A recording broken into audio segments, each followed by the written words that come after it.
झारखंड में पेशा कानून लागू नहीं होगा। झारखंड में इन दिनों इस बात की चर्चा जो है वो बड़े तेजी से की जा रही है।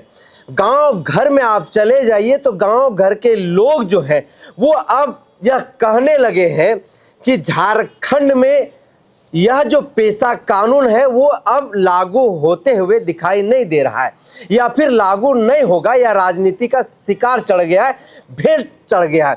आखिर कौन सा ऐसा कारण और क्यों गांव घर के लोग इस बात को कह रहे हैं? आखिर ऐसा क्या पेच फंस गया है जिसके कारण इस बात की चर्चा गांव घर में और राजनीतिक हलकों में बड़े जोर शोर से की जा रही है? आज इसी बात पर हम लोग चर्चा करने की कोशिश करेंगे और समझने की कोशिश करेंगे।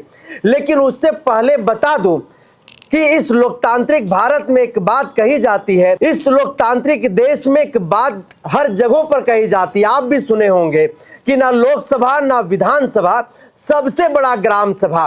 और आज झारखंड प्रदेश में हालात ये है कि ग्राम सभा की जो शक्तियां हैं उन शक्तियों को कमजोर करने की हर साजिश, हर कोशिश की गई है। ग्राम सभा को जिस तरह से मजबूती मिलनी चाहिए थी, जिन शक्तियों के कारण ग्राम सभा को बनाया गया और उनके पास जो शक्तियां हैं उन शक्तियों के शक्ति के साथ आज तक लागू नहीं किया गया है।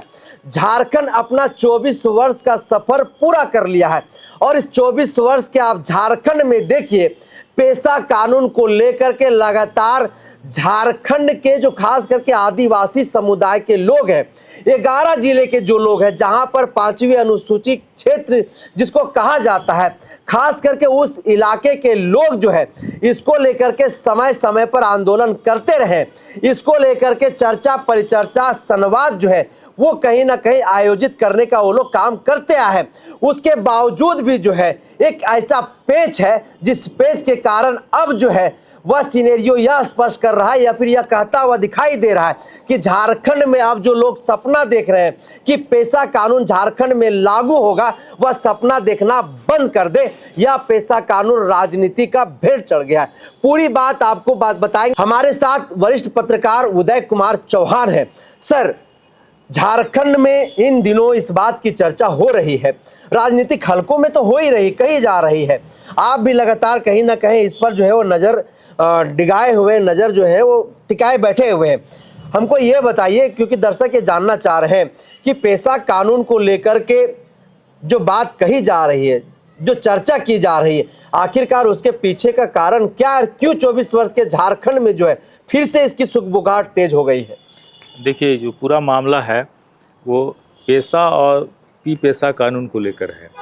जो सरकार है, झारखंड सरकार है, और जो यहाँ के कुछ एनजीओ हैं, उनका कहना है कि झारखंड में पेशा कानून ही लागू होगा, लेकिन केंद्र सरकार का कहना है कि पी पेशा कानून लागू हो।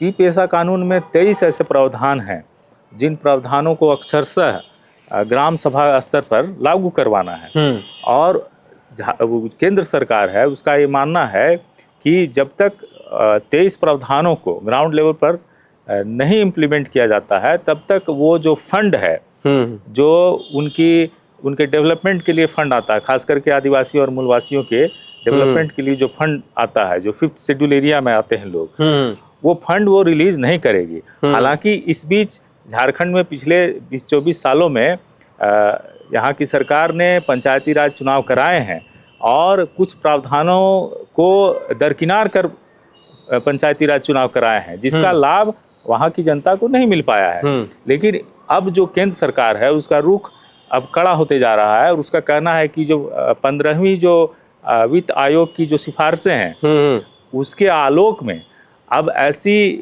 व्यवस्था आपको बनानी होगी ताकि आप अक्षरशः पी पेशा जो कानून है, provisions of panchayat extension to schedule area जो एक्ट है 1996, उसको आपको अक्षरशः पालन करना होगा। उसके जो 23 प्रावधान है उनको लागू करना होगा, तभी आपको फंड रिलीज होगा केंद्र सरकार का। तो पूरा जो अफरा तफरी है इसीलिए मची हुई है कि जो रिलीज होता है फंड, जो करोड़ों रुपए का फंड है जो उनके विकास के लिए है, और झारखंड के परिप्रेक्ष्य में देखें तो यहाँ बहुत जरूरत है। झारखंड एक पिछड़ा राज्य है और खास तौर पे वैसे जिले जो अनुसूचित क्षेत्र में आते हैं उनके विकास के लिए और उनके उनके और भी डेवलपमेंट के लिए वो पैसे जरूरी है उस इलाके के।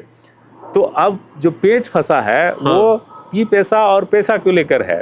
हालांकि जो टीएससी है उसका भी कहना है कि नहीं, पी पैसा कानून ही लागू होना चाहिए। और टीएससी के जो मेंबर है स्टीफन मरांडी जी, उन्होंने भी कहा है कि पी पैसा कानून लागू होना चाहिए। लेकिन जो झारखंड सरकार का जो पंचायती राज विभाग है उसका कहना है कि हमने पिछले 1 साल के दौरान हमने कई जो आपत्तियां थी हमने मंगाई हैं, और ऐसी कुछ आपत्तियां थी जिसको रिजेक्ट भी किया गया है। कई ऐसी आपत्तियां थी, उसमें कई ऐसे सुझाव थे जिनको 2000 से ज्यादा सुझाव जो है वो लोग भेजा था, लेकिन उनको पालन नहीं किया जा सकता है, खास तौर पे झारखंड के परिप्रेक्ष्य में। तो जो पूरा विवाद है, खास करके जो आदिवासी संगठन है उनका ये कहना है कि पिछले 24 साल में हमारी जो लोकतांत्रिक शक्ति है उसका दमन हुआ है।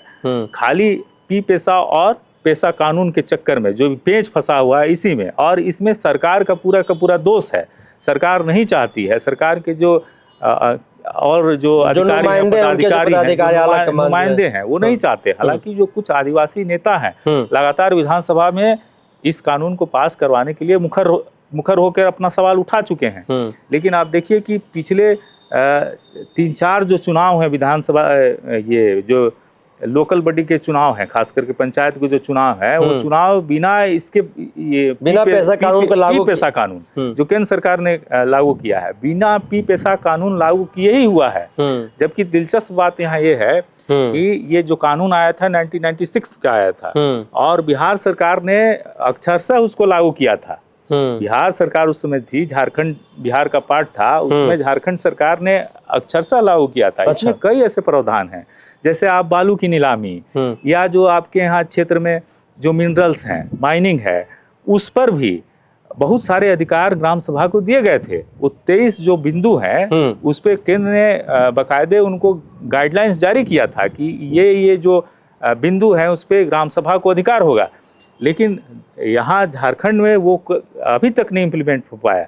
बिहार सरकार में हुआ था, लेकिन झारखंड जैसे ही बना सारी चीजें धरी रह गई। तो पूरा जो मामला फंसा हुआ है, ऐसे में उदय जी, जो जल जंगल जमीन की बातें कही जाती है, और जो जल जंगल जमीन आदिवासियों के संरक्षण संवर्धन के लिए जो कहा जाता है कि अगर जल जंगल जमीन सुरक्षित है तो उसका कारण आदिवासी हैं, और उसी जल जंगल जमीन के मद्देनजर जो है आदिवासियों को भी संरक्षित करने के लिए और ग्राम सभा की शक्तियों को सख्ती के साथ अनुपालन कराने के लिए जो है वो कहीं ना कहीं पेसा एक्ट 1986 जो है वो बनाया गया था।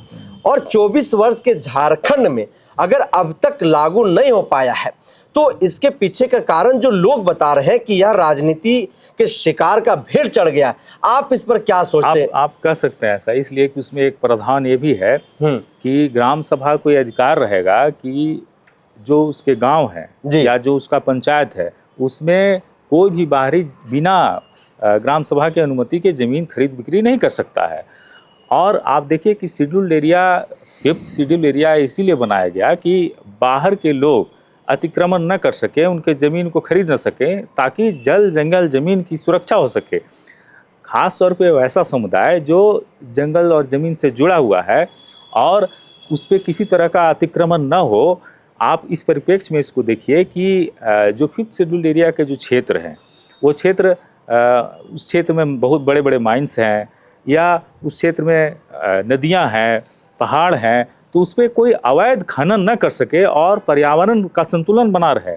उसमें पर्यावरण का संतुलन कैसे रहेगा, हमारी ज़मीनें कैसे बची रहेंगी, वो वही बताएगा जो उस इलाके का आदमी है। बिल्कुल, जो ग्राम सभा का मुखिया है वही बताएगा कि हमारे हित में क्या हो सकता है, हमारे विकास के लिए क्या सही चीज़ हो सकता है या क्या सही सदुपयोग हो सकता है। इसीलिए केंद्र सरकार ने 23 जो प्रावधान बनाए थे, इन सब बातों को ध्यान में रखकर और एक महामंथन करने के बाद वो 23 प्रावधान और 23 सुझाव जो मांगे गए थे, झारखंड ही नहीं, छत्तीसगढ़ से के अलावे भी महाराष्ट्र और कई राज्य हैं जहां इसको लागू किया गया है। लेकिन मध्य प्रदेश में भी 10 राज्य हैं जहां पर लागू किया गया है। लेकिन देखिए विडम्बना ये है कि झारखंड में जो कि आदिवासी राज्य है और यहाँ 27-28-30% लगभग आदिवासियों की आबादी है, यहाँ भी 5th शेड्यूल्ड एरिया में लगभग 11-12 शायद इतने ज़िले हैं, इसके बावजूद अगर यहाँ लागू नहीं हो पाया है 24 जी। साल में, तो ये कह सकते हैं कि इसमें कुछ ना कुछ साजिश है। तो क्या फिर जो मठाधीश हैं, जो सत्ता की कुर्सी पर बैठते हैं, वो बाबू साहब लोग नहीं चाहते हैं कि ग्राम सभा में जो शक्तियां हैं और उस ग्राम सभा के अंतर्गत जो गांव है, गांव में जो रहने वाले लोग हैं, वो सशक्त हो, वो मजबूत हो, उनका विकास हो। और यही कारण है कि वो लोग पेशा कानून को जो है वो लागू होने नहीं दे रहे हैं, पेशा कानून को झारखंड में लागू नहीं कर रहे हैं। देखिए, आप उसको इस नज़रिए से भी देख सकते हैं, क्योंकि देखिए झारखंड एक माइंस रिच स्टेट है, मिनरल्स रिच स्टेट है, और यहाँ पर बड़े बड़े उद्योगपति हैं और बड़े बड़े कारखाने, कल कारखाने पहले भी लग चुके हैं और अभी भी पाइपलाइन में हैं। तो आप कह सकते हैं कि कुछ न कुछ राजनीति तो है, साजिश तो है। जब इतने लंबे समय से झारखंड बनने के बाद ही पेशा कानून को लागू करने के लिए कई आदिवासी संगठन, कई बड़े बड़े नेता, इवन टीएससी जो यहाँ ट्राइबल एडवाइजरी कमेटी जो है, उसके मेंबरान भी जब बार बार सरकार पे दबाव बना रहे हैं, सरकार से आग्रह कर रहे हैं कि इसको अक्षरशः लागू करवाया जाए, ताकि ग्राम सभा को वो अधिकार दिया जाए 5th शेड्यूल एरिया में कि वो कैसे तय करेंगे कि हमारा विकास कैसे हो, और उनको राइट्स पूरे दिया जाए। लेकिन अभी तक अगर झारखंड में नहीं हो पाया है, तो हम तो यही हम लोग एक्सपेक्ट कर सकते हैं, या हम लोग यही आग्रह कर सकते हैं कि अभी जो मुख्यमंत्री हैं इस पर गंभीरता से विचार करें, और वैसे एरिया में जहां सच में विकास की ज़रूरत है, जहां शिक्षा, स्वास्थ्य की सबसे ज़्यादा ज़रूरत है, वैसे इलाके में इसको लागू करवा के और जल्द से जल्द पंचायती चुनाव कराया जाए। तो क्या डर भी है सरकार को? जो बात कर रहे हैं वो बात बिल्कुल सही है। जो प्रशासनिक तंत्र है या जो नौकरशाही तंत्र है, वो रोड ब्लॉक्स नहीं चाहता है। वो नहीं चाहता कि हमारे बीच में कोई रोड़ा हो, या हमारे बीच में ऐसा हो जिससे हमको कंसल्टेशन करना पड़े, या जिसकी बातों को हमको मानना पड़े। तो नौकरशाही या जो आप कह सकते हैं प्रशासनिक तंत्र है, वो नहीं चाहता है कि हमको बार बार किसी से बातचीत करनी पड़े इन सब मुद्दों को लेकर। लेकिन ये सरकार को ये समझना होगा कि उसका एक सामाजिक दायित्व भी है, उसका ऐसे लोगों के प्रति दायित्व है जो वर्षों से वंचित, पीड़ित रहे हैं उनको। अच्छा, सबसे बड़ी बात यह है कि अब नए सिरे से पर्यावरण के संतुलन पर जब बहस छिड़ रही है पूरी दुनिया में, बिल्कुल जलवायु परिवर्तन को देखते हुए बहस की जा रही है, और बड़े बड़े जो पर्यावरणविद हैं उनका भी कहना है कि अगर प्रकृति बची है तो सिर्फ आदिवासियों के कारण। तो इस परिप्रेक्ष्य में भी सरकार को इसको संज्ञान में लेना चाहिए, और जो केंद्र सरकार का पेशा कानून है उसको अक्षरशः पालन करवाना चाहिए, ताकि जो अवैध जो उत्खनन हो या अवैध जो खरीद बिक्री हो रही है, चाहे अवैध जो अधिग्रहण जमीन का हो रहा है, उस पर लगाम लगे और वहाँ के मूलवासियों को, आदिवासियों को अपना भविष्य तय करने का राइट्स मिले। कुछ ऐसे संगठन के अगुवा हैं जो सीधे तौर पर यह कह रहे हैं कि आदिवासियों के नाम पर झारखंड की राजनीतिक पार्टियां राजनीति करती है, लेकिन जब आदिवासियों को अधिकार देने का बात होता है, जब उन्हें हक देने की बात होती है, तो यही राजनीतिक जो पार्टियां हैं जिन्हें हम जिता करके सत्ता की कुर्सी तक पहुंचाते हैं, वही हुक्मरान जो है इन मुद्दों पर मौन बैठ जाते हैं, चुप हो जाते हैं। क्या इसके पीछे की राजनीतिक बू भी आ रही है कि आप आदिवासियों को एक तरफ उनके नाम पर राजनीति करिए और पिछले दरवाजे से इन्हीं आदिवासियों को समाप्त करने की भी जो है षड्यंत्र रची? क्या कहेंगे इसमें? देखिए, ये आप कह सकते हैं इसलिए कि अगर 24 साल किसी कानून को लागू करने में लग सकता है, और वैसा कानून जिसमें केंद्र सरकार पैसा देती है, उसके लिए केंद्र सरकार का पैसा आवंटन होता है। केंद्र सरकार ने कई बार रिमाइंडर भेजा है कि अगर आप लागू नहीं करवाएंगे तो आपका पैसा रोक दिया जाएगा।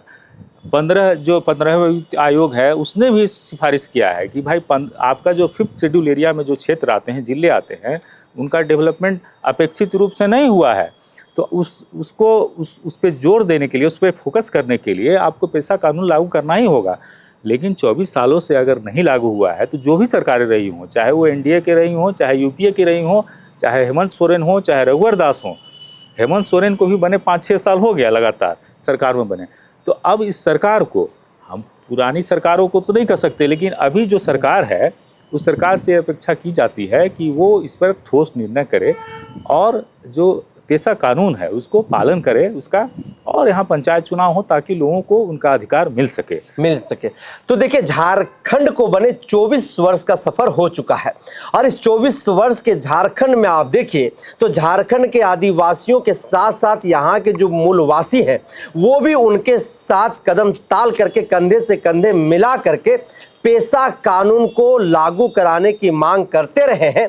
आंदोलन भी इसको लेकर के जो है बड़े पैमाने पर इस झारखंड प्रदेश में हुआ है। उसके बावजूद भी इस 24 वर्ष के झारखंड में अब तक पेशा कानून लागू नहीं हो पाया है और इस 24 वर्ष के झारखंड में 3 बार झारखंड में पंचायत चुनाव भी करा दिए गए हैं। 2010, 2015 और 2022 में ये 3 बार झारखंड में पंचायत चुनाव करा दिए गए हैं। लेकिन पंचायत में जो शक्तियां हैं, ग्राम सभा में जो शक्तियां हैं, उन शक्तियों पर आज भी वहां के ग्राम सभा को काम करने का पूर्णतः अधिकार नहीं है।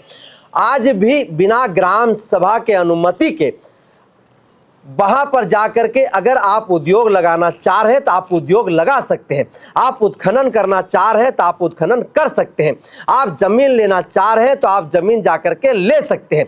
अगर पेशा कानून लागू हो जाता है तो बिना ग्राम सभा के अनुमति का, बिना मुखिया के अनुमति का आप उस ग्राम सभा, उस पंचायत के क्षेत्र में आप कोई भी काम नहीं कर सकते।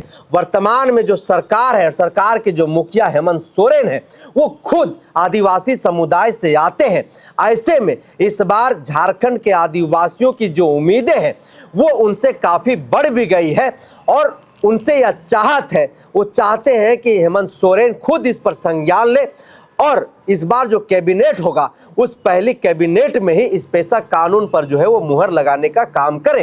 हालांकि फिलहाल दूर दूर तक ऐसा कुछ दिखाई नहीं दे रहा है और आदिवासी संगठन के जो लोग हैं वो अलग अलग जगहों पर पेशा कानून को लेकर के संवाद कर रहे हैं, चर्चा परिचर्चा कर रहे हैं। अब देखने वाला बात यह होगा कि क्या पेशा कानून झारखंड में लागू हो पाता है या फिर झारखंड के लोगों के लिए, खास करके आदिवासी समुदाय के लिए यह एक सपना बन करके ही रह जाएगा और फिर से आदिवासियों के कुलगुलान करना पड़ेगा। ये तमाम चीजें भविष्य के गर्म है, लेकिन जिन बातों को लेकर के झारखंड प्रदेश में चर्चाएं की जा रही है उस चर्चा पर हम लोगों ने बातचीत करके आपको बताने की कोशिश की। फिलहाल इस चर्चा को हम भी यहीं पर करते हैं समाप्त। दीजिए इजाजत। जोहार।